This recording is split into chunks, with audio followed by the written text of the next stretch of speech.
Well, the St. Louis Cardinals just dropped 3 of 4 in Milwaukee. They've lost 6 of their last 7 games. What's the vibes like in St. Louis right now? How are we feeling about this baseball team? Or 6 of the last 8 games. Doesn't matter all that much because it feels pretty crummy.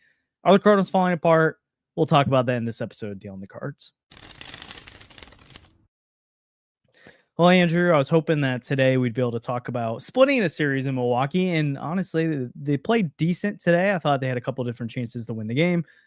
They really, in the ninth, there seemed to have McGill rattled. And then he locked in for 3 straight strikeouts, strands runners on second and third for the Cardinals after VS2 struck out. Who's hitting before VS2? Is that Gorman? I can't remember. Walker. Gorman had Walker. Yeah. It's all blurring together now, all the bad. And then obviously Mason Wynn had a pretty tough at bat right at the end there. Cardinals dropped 3 of 4 in Milwaukee.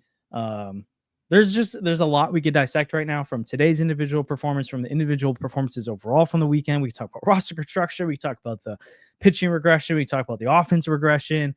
There's just a lot on the table. We talked about Wilson Contreras' antics, which were pretty funny throughout the weekend and ended up coming back to, I don't know if bite them, but kind of get in their face a little bit there as they lose the finale after taking Saturday's contest. But I guess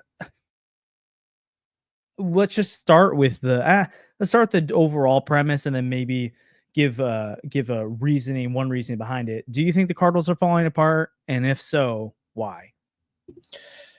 Yeah, I do. I know you don't. I don't know how Sandy feels. I think he's a little bit hit or miss on any given day, just because, if they're playing well, he'll say that we're back immediately. But I mean, going into this stretch, it was always, how well is the pitching going to hold up? And maybe not this series. It wasn't like awful this series. But Sonny Gray got lit up the other day. And then just like it seems like the Cardinals are not really doing the little things right anymore. Like there's an error by Contreras today that, well, I don't know. I think they ruled it a hit, which is crazy.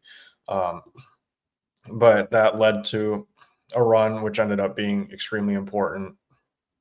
And then just things that you don't really want to see with, like, I don't know, like it seems like some of the ground balls are getting through for your ground ball pitchers like Fetty and Michaelis, and the guys that were overperforming their metrics are suddenly starting to not overperform their metrics. Palante was also not very good yesterday. The only reason you won that game was because you scored a bunch of runs, which hasn't really happened all that much. You scored no runs in the first game, 2 runs in the second game, 8 runs in the third game, and 2 runs today. Yeah. That's a good recipe to not win a series. And it just seems to me that the things that you were relying on to get through this season was your shaky rotation and your shaky bullpen. And both of those things seem to just not be doing well right now. And yes, I understand that they could probably figure it out and do what they did in May. But even if you do, there's going to be stretches like this where it's just not going to look good at all, and you're going to be losing a lot of games. The offense has started to take a step back. Lars Nootbaar, as we talked about last time, barely played in this series, but when he did play, still not very good at all. And just some frustrating things.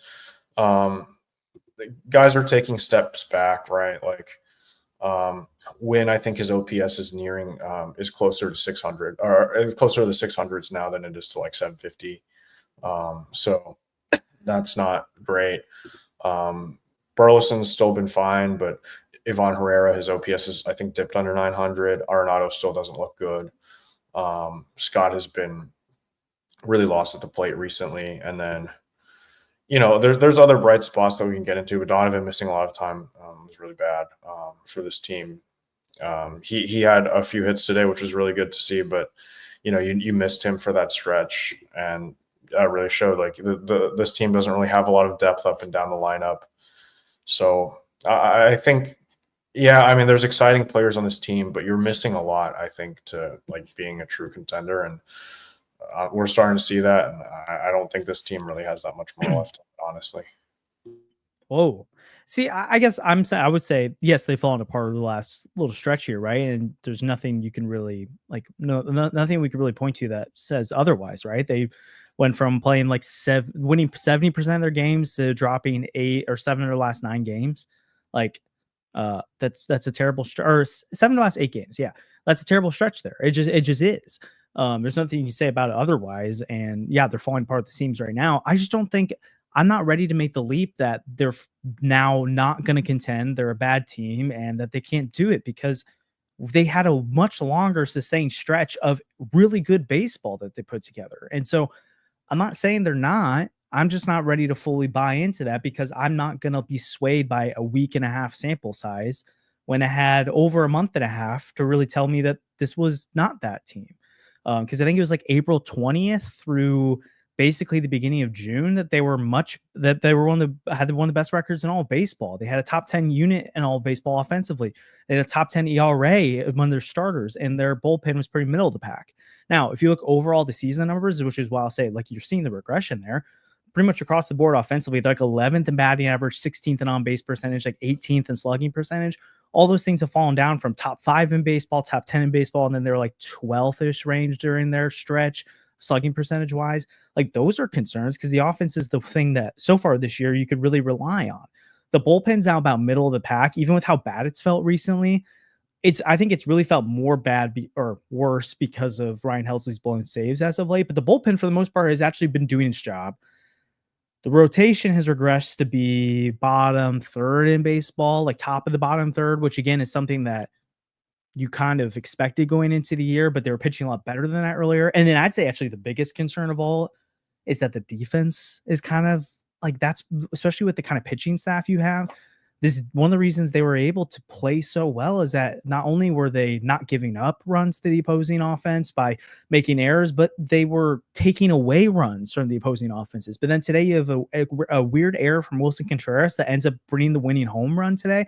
Like you could really argue there's the defense that let them down. Miles Michaelis, for as much as I'm not a believer in him, and every time he goes out there, I'm kind of waiting for it to blow up, had 7 Ks today and kept you in the game. The bullpen shut it down. John King didn't do anything wrong that inning. It was a Wilson Contreras error that bled it for them there. That to me, that's honestly maybe my the most frustrating thing when I look at this team is why is the defense just gone from elite and truly elite? Like there's a large gap between first and second for a while there when it came to their defense. To now it's blunders left and right where it almost feels like every game there's a weird error there that's costing them. I think you can slump defensively, and they're kind of doing that right now as a team. I would, but on the flip side of it, I think that's the one, besides maybe the offense, that's the one unit I look at and I'm like, well, you do have Nolan Arenado, so Mason Winslow, Victor Scott still, Jordan Walker's improved defense, Lars Nootbaar is above average in the corner outfield. Wilson Contreras has been really good this year. Brendan Donovan's really good at second base.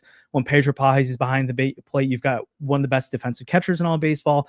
I'm actually really all that worried about the defense right now, but this team rides and dies by its ability to have good batted ball luck, and they're not getting it right now. And then the defense is giving the other team runs and not preventing runs like they were before. So yeah, they're slumping right now. They're falling apart at this moment, but I'm not ready to write them off as a team yet. I feel like we're always prisoners of the moment and stuff like this. And I'm not saying if someone's writing them off right now, they could be right. Like Andrew, the things you're saying might end up being right about this team. We might look at it 2 weeks from now and they're 4 games below 500. But you know what? They were just 8 games above 500 like 2 weeks ago. I'm not ready to write off a team like that when they're still 3 games above 500 right now. They're about to go play the White Sox this week. 2 games above 500, but 2 games above 500. They're about to play the White Sox this week, and you really got to put it to them. I know the White Sox are a better team this year, but you really got to do something. You've got the Cubs. Is it next weekend or the weekend after? I know they're tied with the Reds right now, but like the Reds have been playing better baseball. So are the Brewers. I think we get really prisoner in the moment, stuff like this, especially when, it's baseball. None of us really watch all 30 teams consistently, but I think it was 2 weeks ago, the Phillies lost like 10 out of 11 games. And would any of us today say the Phillies are not a contender? No, I'm not saying the Cardinals are the Phillies, but just because I don't like when someone makes an argument that's like, well, they lost 7 of the last 8 games. How can a good team do that? It's like most contenders in baseball have had a really bad stretch like that this year. What will tell me the most about this team is this next week and a half stretch. if this team bounces back, then yeah, they can be in the race this year. Because I don't think I've one time said they're for sure making the playoffs this year, or that I think they're going to make the playoffs. I've said I think they're going to be in the race till the end, and then it'll be a disappointment if they don't make the playoffs, because I think they've shown what it takes that they can do that. But it doesn't mean you're immune to these kind of stretches. So honestly, I'm at the teetering point where I'm like, hey, if this White Sox series doesn't go well, if the next weekend doesn't go well, and they go into next week and they're 500, below 500, I'm going to have legitimate big concerns about what this team is going the rest of the year. But I think they've hit a rough patch right now. You can't beyond this week. I don't think you can just say it's a rough patch. You got to push through it, or they got to re-win our graces back, re-win our assurances. But for right now, I'm not ready to write them off. You did have Brendan Donovan out a lot this week, and I want to talk about roster construction stuff, because I think we talked about how there's some wins left on the table. And honestly, I think you can point to the front office for some of that, because they've kind of hamstrung Ollie this week and tied his hands because they're like refusing to put Brendan Donovan in the IL, which is fine, but they're also not bringing up Thomas Sajacy to give him like legitimate bench help. They needed a right-handed bats. They need guys who can play. Instead, they're putting Ryan Vlade out there when Walker's out. They got Jose Barrero in there today. I don't get they had Michael Ciani start a game. I don't understand the roster construction side of things. That's my rant. I want to get on at some point today. Let's do that though. Like, Andrew, can you explain to me why we're not seeing Thomas Sajacy in this roster right now? Because this team really needs a right-handed bat like a Thomas Sajacy, and he's nowhere to be found. I think it's just that they didn't want to put Brendan Donovan on the IL, right? Like, but couldn't he take the Jose Barrero spot right now? Probably, but then like you need your backup outfielder, and like they didn't really want Lars Nootbaar taking at bats the last couple of games, which we can get into that.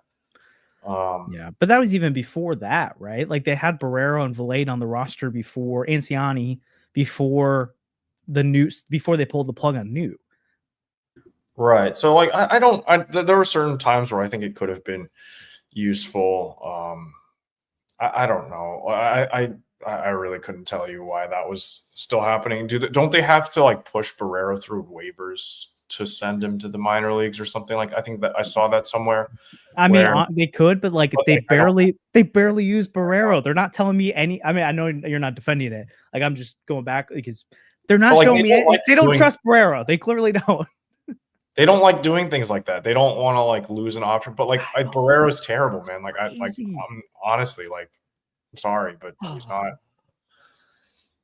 Like if we did our tier list, which that's coming up in like a week or so, like he's gonna be an F tier. Sorry, but it's just so frustrating because it's like the Ryan Vlade thing, and it's like I get how I get calling. If you have one guy on this roster sometimes this year that's never going to play, I kind of get it. But when you're in a stretch like this where you've got to turn it around, start winning some games, and you're giving games away, for a stretch there this past week, they've had two and then 3 roster spots that were unusable because they had Brendan Donovan hurt on the bench. They had Michael Ciani, who, I mean, they spot started, but really didn't have a role. And they had Jose Barrero playing. Before they brought Michael Ciani, they had Ryan Vlade. And when they put him in there, it's like, what are you doing? They could have had Thomas Sajacy taking those at-bats with Brendan Donovan in the outfield, and they're not doing it. I don't understand it. It just, like you said, the front office doesn't like doing those things where they push guys through waivers and they lose a guy there, use some depth. Well, okay, then why do you have Jose Fermin still? Like, he's on the 40-man roster. He's at the bottom of it. Why do you have Matt Koperniak still? You have some depth there. You can go and claim some random guy later, too. Like the Brewers guy today hit that sac fly. Was from the A's. They claimed him because they needed some roster depth. Guess what? There'll be some random outfielder, some other team passes through waivers later that you can claim. Like the Reds claimed Ryan Vlade from you.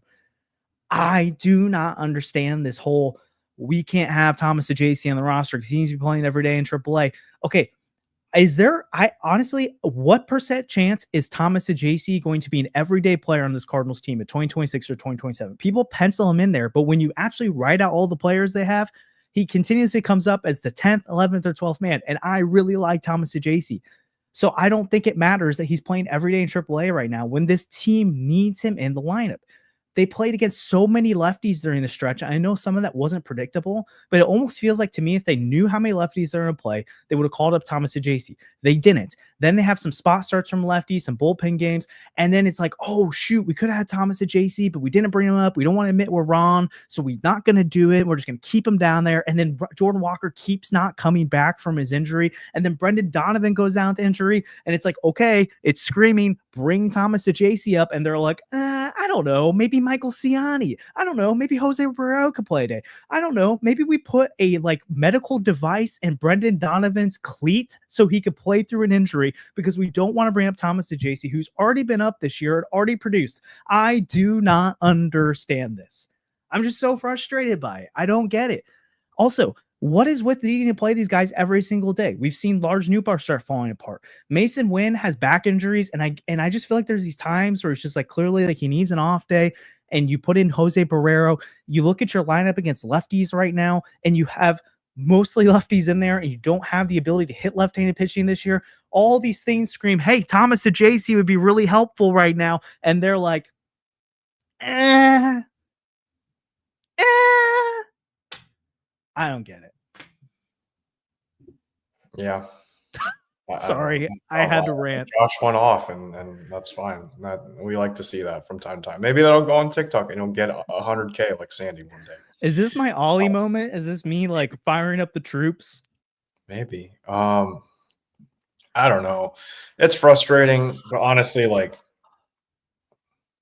what are you gonna do? The stretch is over. Nootbaar's gonna play, hopefully, and not be terrible starting tomorrow or Tuesday, and then you have Donovan healthy and Walker's back, and at this point, like that, yeah, it's not good that Ajacey wasn't on the roster for this last week stretch, but yeah, we should move on and go through with a fully healthy roster, and honestly, I don't really care about Jose Barrero. I didn't think about him until literally today when I was like, oh, Jose Barrero is on this team. I guess Mason Wynn gets an off day, and that was it.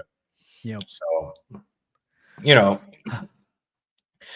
I mean, going back to just the whole contention thing, like, yeah, I know the Phillies lost 9 of 10, but the Phillies have a roster that's built for that. And I feel like if you look at the Cardinals rotation, like other than Sonny Gray, who was awful on Friday or Thursday, whatever day he pitched, he gave up a bunch of runs. I mean, you're looking at a rotation of Eric Fetty, Miles Michaelis, Matthew Liberatore, whose ERA is now over 4, and Andre Palante, who I think his ERA is now over 5. So, yeah, I mean, none of these guys are proven big league arms at this point, right? Like Eric Fetty had half a good season after coming back from the KBO. Miles Michaelis has been awful for the last 3 years. And, the other 2 guys are young guys that you're trying to give runway to. So I'm not really optimistic about the rotation at all. And I feel like that's like, they could definitely prove me wrong and bounce back and do what they did in May. But at this point, I'm not saying they're 2023 bad because, they're not. I mean, really they're 2 games above 500 right now. If Sonny Gray goes down with an injury, is this rotation 2023 levels of bad? Because Jordan Montgomery was a solid starter. Jack Flaherty was okay-ish. Miles Michaelis is still there. What happens if you lose Sonny Gray or if he's not as good? Like, is this rotation just that bad? And like, I don't know. Like, obviously you have more depth in the minor leagues. You have Michael McGreevy instead of like Drew Rom or whoever else. Or Dakota Hudson, who was coming up making starts for you. You also had Adam Wainwright making those awful. Like, I don't think it's that bad because I think it's almost like if you could take out the floor of Adam Wainwright, unless Miles Michaelis regresses to what I think he could do, which is Adam Wainwright bad. Maybe not that bad, but bad. But like, I think you can have a bunch of Jack Flaherty's out there where sometimes you're getting a good start and sometimes you're getting an awful start, which I still don't think is as bad as 2023 because you had awful Miles Michaelis, you had like historically bad Adam Wainwright, you had the most inconsistent guy of all time in Jack Flaherty, you had really good Jordan Montgomery, and you had Dakota Hudson in there, you had Steven Matz sometimes in there, who also had to hit like a 7-start stretch where he had like an 80 ERA. This rotation isn't I'm not necessarily saying none of these arms are capable of being that bad for stretches. I just don't think it's quite that bad. But to your point, I think it's probably a lower floor than That game 2024's that team rotation lost was. what, 90 games, 92 games. Yeah, and again, like we're talking about a team right now that is 2 games above 500 today when they were probably like 8 to 10 games under. Or actually, they were trending up at this point in the year, but they still were a well below 500 team. I don't think it's the same, but I think to your point, it's more shades. It's in between 2024 and 2023 rotation Right. wise. Like 2024's rotation was like fine. It was pretty good. Yeah, it had a low ceiling, high floor, which is what they needed. This season's ceiling, I feel like is a little bit higher, but the floor is a little bit lower. But also, I do think like there is a Matthew Liberatore factor where it's like, I mean, right now I'm really concerned about him. Really good in May, and Yeah, he's just been awful for the last like 3 or 4 starts. So like, so let's see what happens with that. I do think let's thank our sponsors real quick here, and then I do want to have a little bit of some more conversations about that because I want like look at the state of the National League race because when people say like, hey, this team is out of it and they're falling apart, like let's take a look at the standings real quick because I think they say something a little bit different here, even with their recent stretch of bad play. And then also I do want to have a Lars Nootbaar conversation because I think there's a big picture side of it as the former Newt News podcast. I think it's really interesting to have. But as always, we want to thank our presenting sponsor of the Deal on the Cards podcast, and that's 314 Sports Cards and Collectibles. They're located at 9640 Hall Boulevard in Olivet. They're open 10 to 5 Monday through Friday and 10 to 4 on Saturdays and Sundays. Andrew's going to rip a pack from them on stream for us here. Got some good polls last time. They buy, sell, and trade all sports cards and Pokemon cards. They have the newest selections of packs, boxes, and single cards of local players and stars from around the league. You can get a little, what is that, like a Detroit Tigers card, Spencer Strider card. Anyways, many of you already check out 314 Sports Cards and Collectibles and shop there. Let us know. If you go there, send us what you poll. Let them know we sent you. Oh, you can get a cool max free like that there. But we always really appreciate 314 Sports Cards Collectibles and what they got going on. And Andrew's always pulling good stuff from there. Troy Taylor, Alec Thomas. I thought he was going to be a lot better than he's been. Austin Barnes. Corey Seager. Interesting. Oh, William Contreras.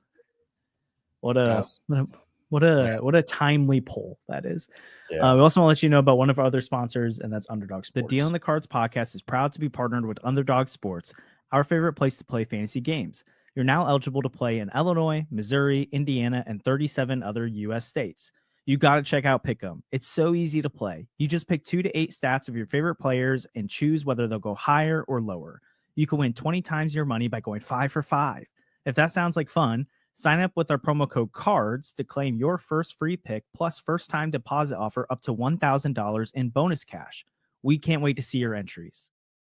Make sure you use that promo code CARDS on the screen. You can download Underdog Sports in our description, or you can find it on whatever app stores you use. Remember, if you use that promo code CARDS, you get a first free time pick'em and a first-time deposit offer up to $1,000 in bonus cash.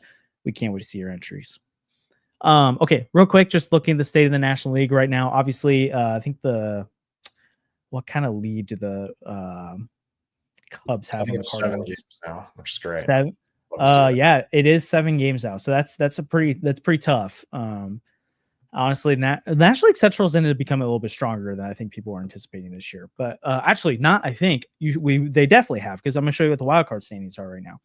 Right now, you get the Phillies in the lead. They have a 3-game lead over the third wild card. The Giants have a 2-game lead over the second wild card. Padres currently hold the third wild card. The Brewers are a game back. The Diamondbacks, Reds, and Cardinals are all 2.5 games back of the third wild card. That means they're 5.5 games back of the first wild card, 4.5 games back of the second wild card, and 2.5 games back of the third wild card right now.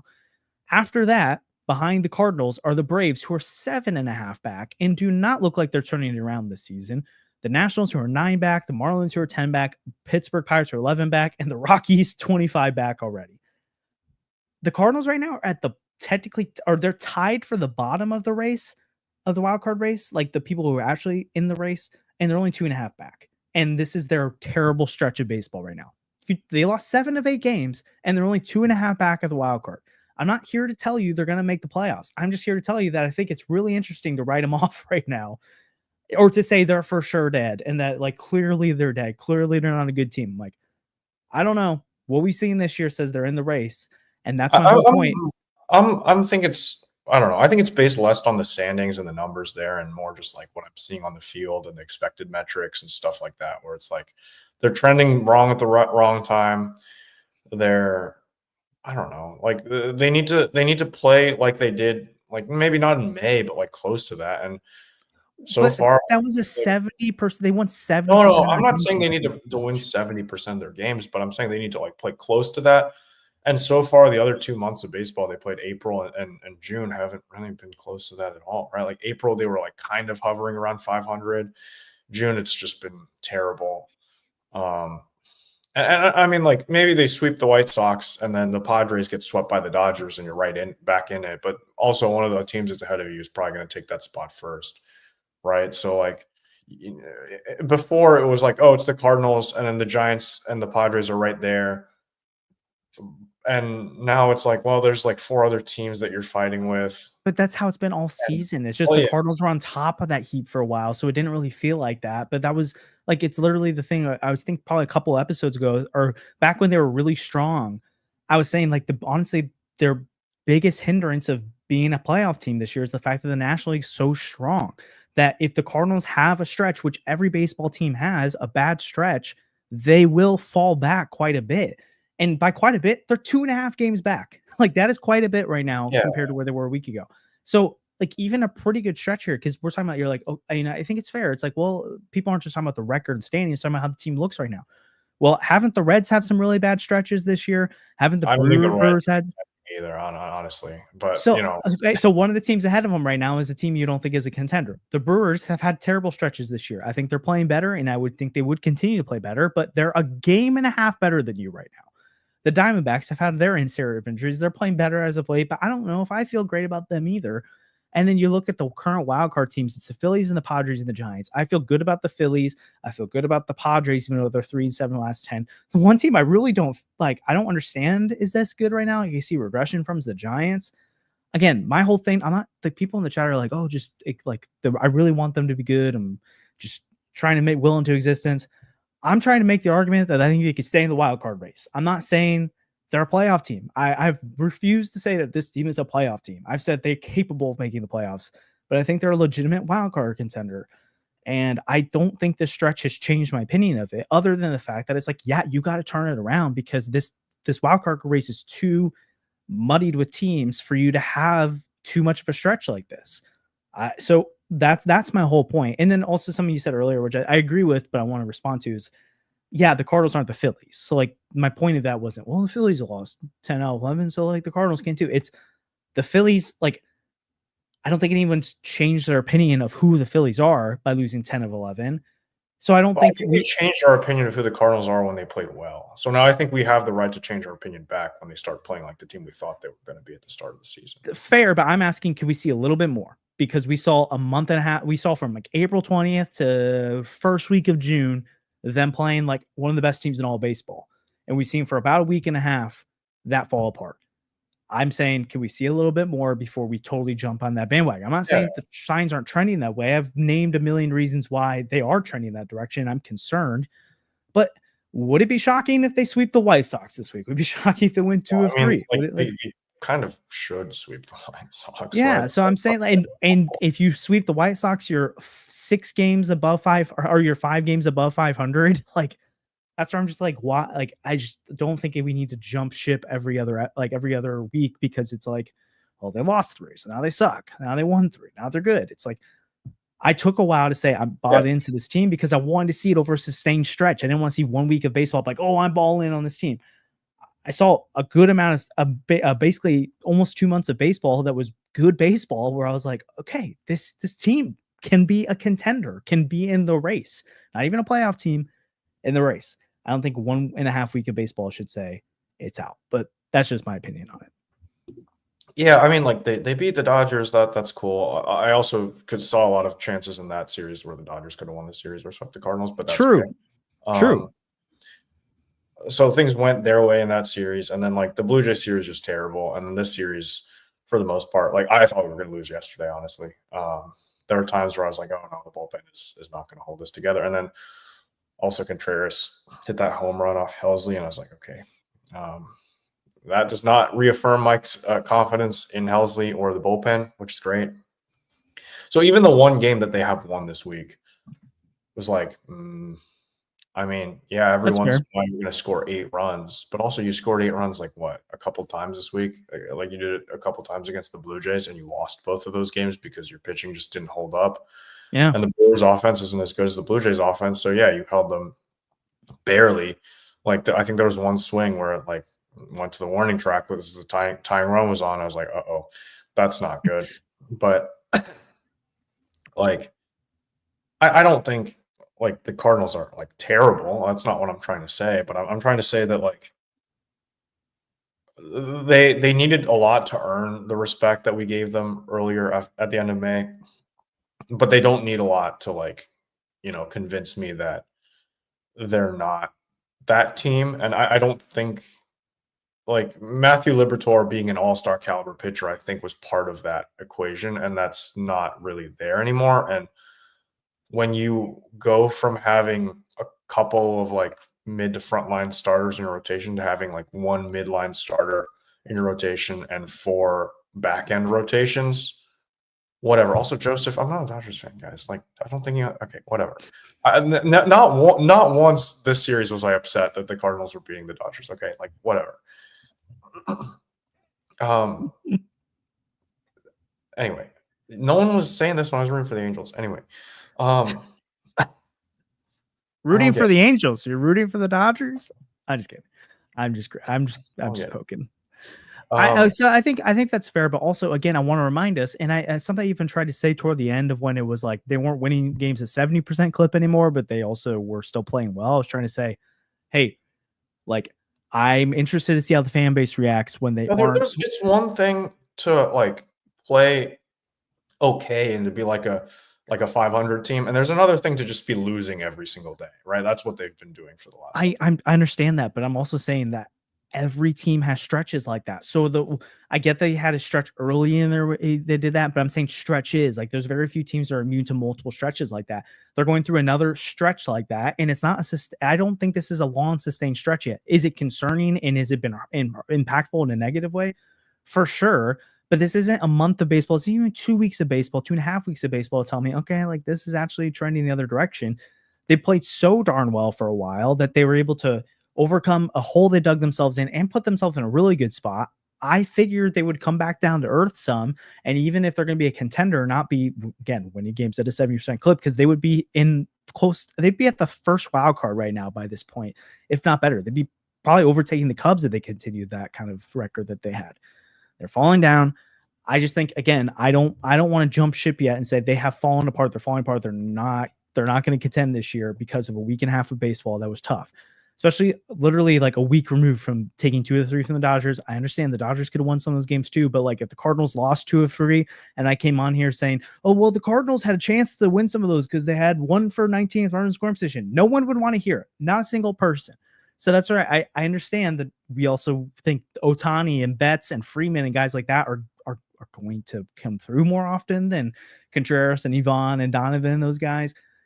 I still have a hard time giving up on this team right now. But I do think a player that a lot of people are giving up on right now, Andrew, and I think it's probably fair for us to at least comment on this situation.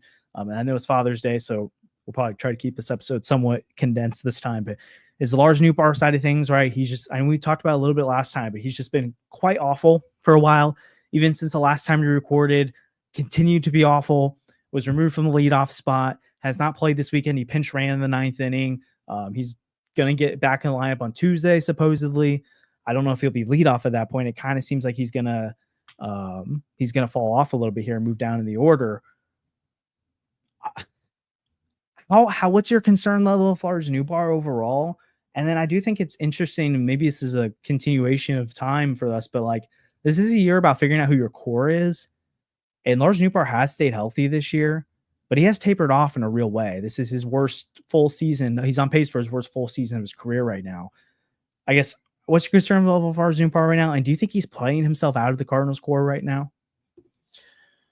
I still think with Lars Nootbaar, I think we need more time. Like the overall team, I don't think is like I have more faith in the young guys and I have less faith in the veterans. I feel like is what this all boils down to. And it's like yeah, if you had a bunch, if Quinn was up and he wasn't pitching well, that's fine, right? Like maybe he turns around and I have more belief in this team. When Eric Fetty is pitching bad, I don't care. Like I don't want to watch Eric Fetty pitch because he's not going to be a part of this future, and that's the whole point of this year, right? So, like Lars Nootbaar, you just let him out, run out there and see what he can do. He stayed healthy. The metrics are down a little bit. I think there's a change in his approach, right? Where Whoa. Okay, yeah, that was aggressive. where like I don't know. Maybe there's a change in approach where they were like, oh, we want you to be more aggressive and tap into those Juan Soto, Otani, StatCast numbers, whatever people were saying. John Denton was saying specifically, where maybe that's just not the kind of player he is, and maybe that's not his ceiling.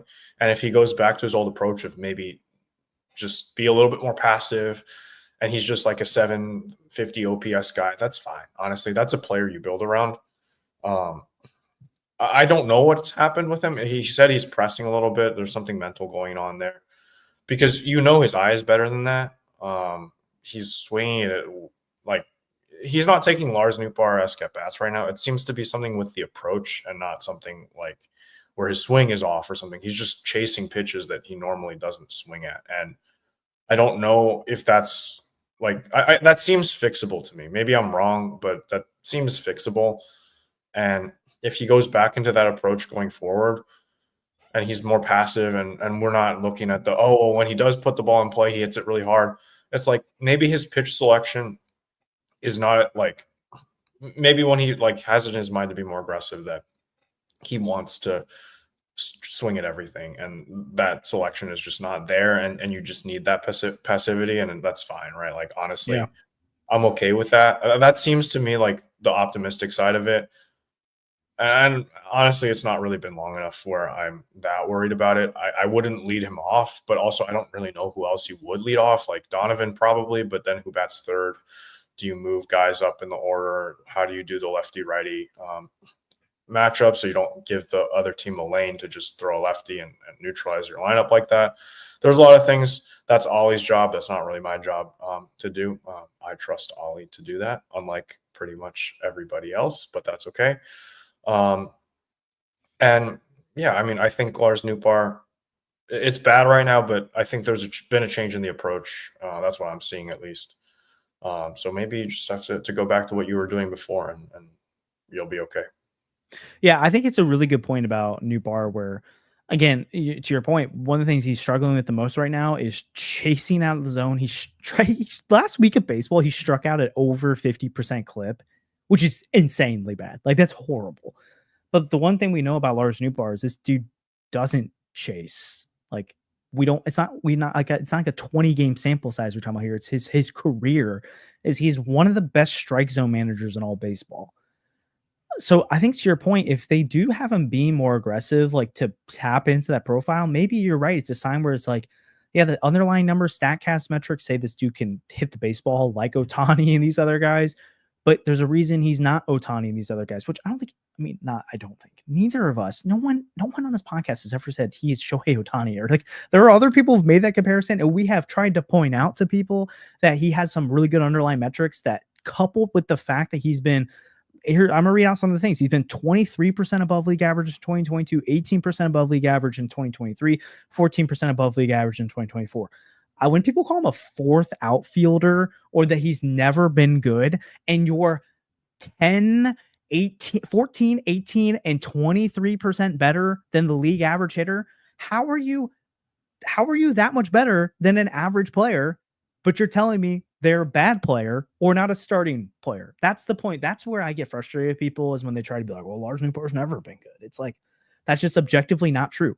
And then they're like, it's just because you do the StatCast stuff. And it's like, well, clearly you're not looking at the regular numbers, because you're saying if you look at the regular numbers, he's not good. And it's like, no, if you look at the regular numbers, he's a well above average player. Now, this year, after a terrible month of baseball, and I'm saying right now, he has been awful. He legitimately has been awful this past month. He's now below average player of the year. at the plate. He's a 98 WRC plus guy. That is not going to cut it. Now, to your point, I'm not freaking out thinking Lars Nootbaar's doing a Nolan Gorman here, where the rest of the year is going to be so bad where it's like, well, we got to rework Lars Nootbaar. I don't see that happening. I still think he's going to be a 10, 15. I doubt he gets to 20% above league average now because of how bad this month has been to tank him. But you never know. I still think he's going to be a well above average hitter by the end of the year. But here's the thing. Especially if he gets hurt again later this year at some point, or it's like, yeah, this guy like can't play every day and not hit the IL and still perform because he gets tired. I mean, we're all assuming that right now. We don't know that for a fact because he might just literally be in a funk, which is probably what's happening, but he also might be tired. I think it's interesting to think about, is he a core member moving forward in a way that I think Brendan Donovan is? Because if you can't necessarily trust him to stay healthy, if you can't necessarily trust him to sustain performance over long stretches, and everyone goes through slumps, but this is really bad, and he's 2 years removed from free agency, that might be the type of guy where, especially, again, because I expect he'll come back. I don't think he's going to be this bad the rest of the year. I think he's going to rebound and look like Lars Nootbaar again. But is he the kind of guy in the offseason that you're like, hey, we could keep around, but maybe the organization's better off if we give opportunities to Alec Burleson, Jordan Walker, Brendan Donovan in the outfield to make way for JJ Weatherholt. Hey, Ivan Herrera probably isn't going to be a catcher. And so does he have to move to the outfield? Does he have to move to first base? Is he the DH? Like, this creates roster jams where you got to start picking and choosing some of your players. And you could say, well, Nolan Gorman's actually playing better right now. But if Nolan Gorman ends up clearly not being the guy, you could say, let's trade him away. But like, you don't get anything for him if he's not good, right? If Jordan Walker, if clearly he's not like ready by the end of this year, you're not going to get anything for him. Lars Nootbaar, again, he can't be like this bad right now, right? No one's going to trade anything of value if he's this bad.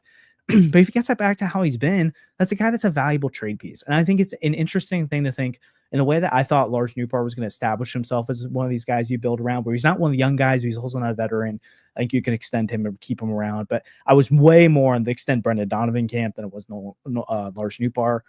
I do think Nootbaar might be playing himself into like the category of players that Heimblum may think we might get more value for you and be able to plug and play some other players to get to approximate some of your value.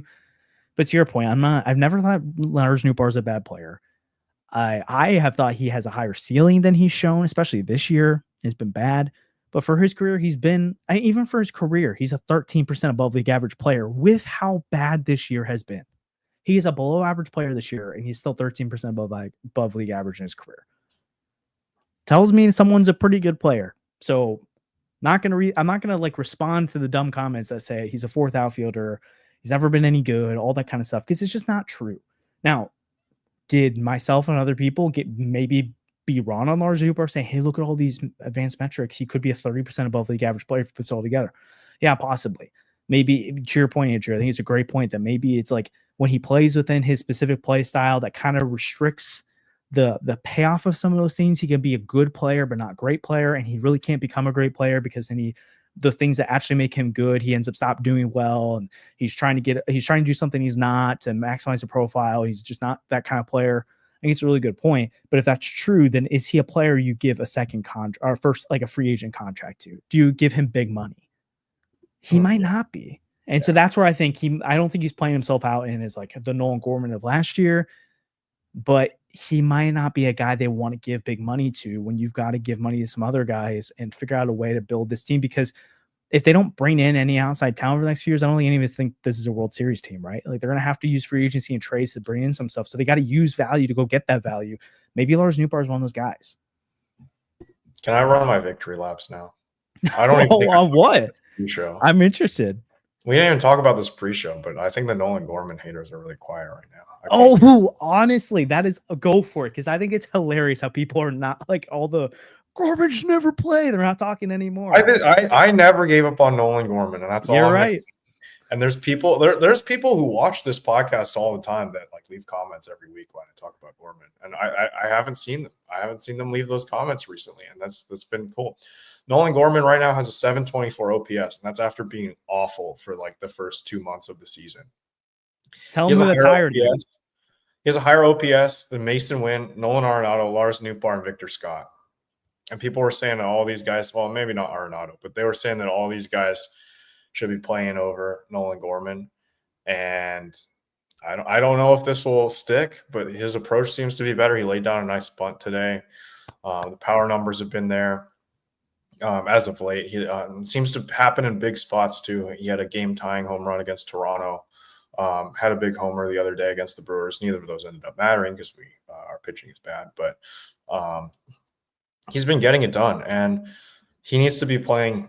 And I don't really care where that playing time comes from. He needs to be playing because he, in my opinion, is the highest ceiling power bat on this team. Jordan Walker probably still has the highest ceiling as like an overall hitter, but he's not been producing. He has a 587 OPS, which is also lower than Nolan Gorman by like 150 points now. And honestly, like if you had traded Arenado at the start of the season and Gorman was giving you this production all year, like Cardinals might be a better team, right? And if you have Sajacy fill the role that he's filled, Cardinals might be winning more games. Yeah. So I don't know what you do. Like, I don't know who needs to sit because Burleson obviously shouldn't be doing that anymore. I was all in favor of Burleson losing that playing time. But hey, maybe you just catch Ivan Herrera and then take that playing time away from Pedro Pages, who's been, worse than all those guys too that I just said. So the tough part about that though is like, yeah, I mean, it seems like Ivan called a good game today, but the Cardinals at least think he doesn't call good games typically. And then he also had that throw today where he really almost let an infield hit happen on a throw where he just lollygagged it. No, I don't think he lollygagged it. I think he was trying to get the out at second. I was like, oh, I can't do that. Yeah, but like he does need to make that play fast. Yeah. So it's just like stuff like it's like one step forward with calling the good game today, but two steps back with that, and they steal all over him right now. What's the point of this year, Josh? Are we trying to win the World Series this year, or are we trying to see what we have in the young guys? So I agree. I'm just saying, if they don't think he's a catcher, that's one thing. I think you're right though, where if they're like kind of trying to play both sides. But here's actually a thing I think is maybe a fair rebut, like a yes and to what you're saying is, I don't know if Nolan Gorman plays this well right now if he's been playing all year. Because it really does seem like they've been doing a lot of things behind the scenes right now without the pressure of having to. So I wonder with Ivan Herrera, him getting reps every once in a while to stay behind the plate to make sure he doesn't fully lose his ability. Like he just hasn't caught in a month and you're throwing him out there. But he's working on the game calling. He's working on some of these things, his arm program that he's been able to do because they've said like, hey, he's DHing most days. So he's not using his arm much. So we can be working on arm strength with him constantly when he's not playing because we don't have to worry about him also throwing in the game. Like, maybe by the end of the year, he's improved enough defensively where they could play him most of the time. But Pedro Pages has actually graded out as one of the best defensive catchers in all baseball this year. I think Pozo, the road staff, has like a 4.5 ERA with him behind the plate. Herrera is over 5. It's probably lower after today now. But then with Pedro Pages, it's like a 3.5, 3.8 or something like that. So like there's numbers to back up. And that's how it was last year too, where the pitching staff does better with Pages behind the plate. I agree. Like if you can get Ivan Herrera behind the plate, it'd be helpful. But anyways, that goes all back to your say the Nolan Gorman conversation. Like it's the last week. Or Walker to AAA, honestly. Like I don't know. Maybe I'm just spitballing, but also like they can just start rotating guys more often. Where maybe you can play guys almost every day, but like not play them every day. Like Walker can get one more off day a week, and Nootbaar, who basically didn't get any off days all season, can get an off day every week. Arenado can get 1 to 2 off days every week. Donovan can maybe get 1 off day a week. And if they do that, then you work Nolan Gorman's lineup, and he's basically playing every day, or he gets 1 off day a week, and you can fit 9 to 10 guys in there, 11 guys in there consistently, which they just refuse to do. I think they'll maybe start doing more stuff like that now that Nolan Gorman is producing. But to your point, it's a small sample size, but the last 18 games over the last 30 days, he's a 981 OPS. He's looked incredible. You can't keep that bat out of lineup anymore. Now, could you sit him once or twice a week because you're fitting other guys in? That's fine. But he can't ride the bench like he did before. No. So I think you're making a great point there. But also, like, it's part of the reason why I make it a microcosm in the season. Because, like, would it be shocking if we get to the end of July? It could be terrible, and I could just be completely wrong. But like, and so could this Cardinals team, or it could be really good. It's like what I was talking about earlier. It's a small sample size. Let's see more. But I think that Nolan Gorman has a higher ceiling than just about everybody else, except like Herrera which like I mean, even still, like he could be a 40 homer bat. I couldn't see Herrera being a 40 homer bat. And I was at like a Kyle Schwarber type where you like just hit a home run or strike out. Like, sure. And Herrera could be a more complete hitter. But that's the kind of power that wins you games, and that's the kind of power that you need in any lineup. And I don't like players that just strike out or hit home runs most of the time. Like I don't like watching that brand of baseball, which is weird considering who I like watching. But I mean, unless you pitch, but like every team needs that, and that's just the reality. Like I don't want a team full of that. That's kind of what the Phillies were like a couple of years ago. I don't think that's great. But having a more balanced sort of thing would be ideal, and you need a guy like that. And the Cardinals just haven't been able to develop that. But they've had this guy on the bench that has that potential. Kind of all season long. I've been frustrated that he hasn't been able to get chances to play, but now that in the limited time that he has, like it's looked really good. Yeah, and it's like overall in the season, I'm totally okay with how it started because it seems like it's paying off. But the last few weeks, it's frustrating. He hasn't played much, or didn't play as much to start when they're doing all those Valade starts.